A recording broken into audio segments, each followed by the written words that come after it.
అమ్మవారు మహిషాసుని సంహరించి మహిషాసుర మర్దిని రూపంలో దర్శనమిస్తున్నారు. దేవతలను మానవులను పీడించే అనేక దుష్ట రాక్షసులను ఈ రోజు సంహారం చేసి కష్టాలను తొలగించినట్లుగా పురాణాల్లో చెప్పబడుతోంది.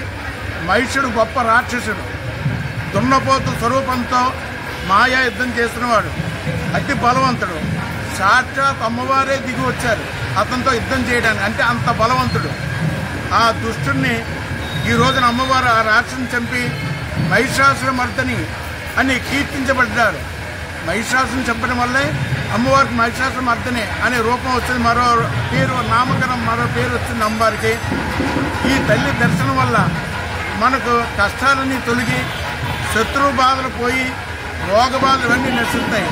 అంటే ఈ రోజున మహిషాసుర మర్దిని రూపంలో ఉన్న మాలుమ్మవారిని దర్శించుకుంటే మనకి శత్రు బాధలన్నీ పోతాయి, మన కష్టాలన్నీ తొలగిపోతాయి, రోగాలు కానీ మానసిక బాధలు ఇవన్నీ తొలగిపోతాయి. కాబట్టి మహిషాసుర మర్దిని రూపంలో ఉన్న అమ్మవారిని దర్శించుకుని అమ్మవారి యొక్క కృపకి పాత్రగా కోరుతున్నాం. జై మావులమ్మ, జై జై మావులమ్మ.